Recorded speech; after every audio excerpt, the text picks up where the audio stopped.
1 अप्रैल 2024 से जापान की visa application submission की पॉलिसी जो है वो चेंज होने जा रही है। अब आपको जापान एम्बेसी में वीज़ा अप्लाई करने के लिए नहीं जाना पड़ेगा, ना ही जापान एम्बेसी की अपॉइंटमेंट बुक करनी पड़ेगी। अस्सलाम वालेकुम व्यूअर्स, मैं हूं फैसल सदीक ट्रैवल से और आज आपको मैं जापान वीज़ा से रेलिवेंट नई अपडेट्स जो है वो देने वाला हूं। अगर आप गुज़िश्ता साल की बात करें दिसंबर की, तो दिसंबर में पाकिस्तानियों को टूरिस्ट वीज़ा देना जापान ने बंद कर दिया था। इस दौरान अगर कोई बिजनेस वीज़ा अप्लाई करता है या किसी और कैटेगरी का वीज़ा अप्लाई करता है तो वो कर सकता था, लेकिन टूरिस्ट वीज़ा पाकिस्तानियों के लिए गुज़िश्ता साल दिसंबर से बंद है और अभी तक भी आप जापान का टूरिस्ट वीज़ा अप्लाई नहीं कर सकते। ये मैं बात कर रहा हूँ मार्च 2024 की, लेकिन 1 अप्रैल से इसकी पॉलिसीज जो हैं वो चेंज हो रही हैं। अगर आप पहले वीज़ा अप्लाई करते थे तो वॉक इन सबमिशन होती थी, अपॉइंटमेंट आपको नहीं लेनी पड़ती थी जापान एम्बेसी की और जाके आप केस सबमिट कर देते थे। फिर जब देखा गया कि रश जो है एम्बेसी में बहुत ज़्यादा हो जाता है, उसकी वजह यह है कि चूंकि एम्बेसी की फ़ीस बिल्कुल नहीं थी और जिन लोगों ने नहीं जाना होता था वो भी अपनी किस्मत आजमाने के लिए ये सोचते थे कि अगर वीज़ा लग गया तो ठीक, अदरवाइज़ कोई इशू नहीं है क्योंकि इसकी एम्बेसी फ़ीस तो है नहीं।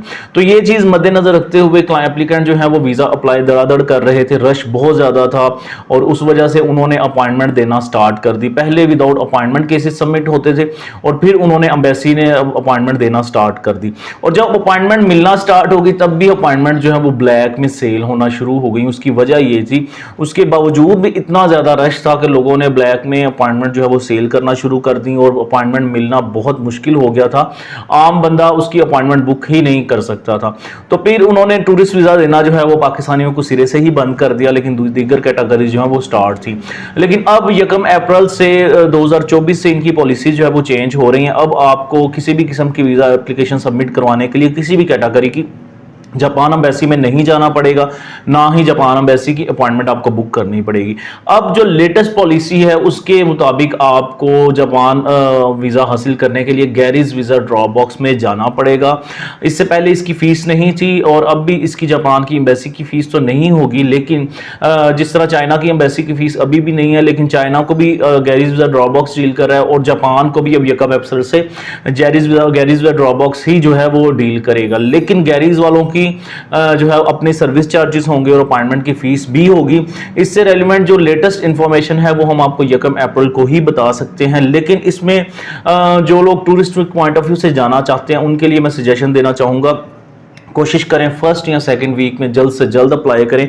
उसकी वजह यह है चूंकि 3 माह से टूरिस्टिक पॉइंट ऑफ व्यू से जापान ने पाकिस्तानियों के लिए दरवाजे बंद किए हुए थे। सो जैसे ही अब दोबारा स्टार्ट होंगे तो एकदम रश पड़ जाएगा। स्टार्टिंग में तो वीज़ा रेशो बहुत अच्छी होगी, लेकिन जैसे जैसे रश पड़ेगा, कंपटीशन ज़्यादा होने की वजह से जापान फिर से अपनी वही पॉलिसी इख्तियार करेगा और जापान का वीज़ा लेना कंपेरेटिवली टफ हो जाएगा। ये काफ़ी मेरा एक्सपीरियंस रहा है। जिन एम्बेसीज ने एक दफ़ा वीज़ा देना बंद किया, स्टार्टिंग में उनकी वीज़ा रेशो ठीक रहती है, लेकिन आहिस्ता आहिस्ता रश बढ़ जाने की वजह से कोई भी आप एम्बेसी देख लें उसका जो है वो कंपटीशन बढ़ने की वजह से वीज़ा रेशो कम हो जाती है। अगर आप भी जापान का टूरिस्टिक वीज़ा अप्लाई करना चाहते हैं, अगर इसकी टूरिस्टिक वीज़ा की पॉलिसीज़ की बात करें, डॉक्यूमेंट्स की, तो वो सेम ही रहेंगे। Bank statement, passport, ID card की कॉपीज, तस्वीर, FRC और स्टिकर वीज़ा ही रहेगा। लेकिन इसकी जो गैरीज वीज़ा ड्रॉप बॉक्स की जो सर्विस चार्जेस हैं या अपॉइंटमेंट से रेलिवेंट इन्फॉर्मेशन, ये आपको 1 अप्रैल को हम अपडेट कर देंगे। इसी दौरान अगर आप चाहते हैं कि आप जापान के वीज़ा एप्लीकेशन हमसे जो है वो प्रिपेयर करवाएं तो इस दिए के नंबर पर आप हमें सुबह 9 से लेके शाम 5 बजे तक कांटेक्ट कर सकते हैं। हमेशा की तरह आपको valid, proper, updated information provide करते रहेंगे। आखिर में आपसे रिक्वेस्ट है, अगर वीडियो अच्छी लगी हो तो चैनल को लाइक शेयर करें, वीडियो को भी लाइक करें, शेयर करें, बेल आइकन को दबाना मत भूलें ताकि तमाम तर नई आने वाली नोटिफिकेशन आप तक पहुँच सके। एक नई वीडियो के साथ आपके सामने दोबारा हाजिर होंगे, तब तक के लिए खुदा हाफिज़।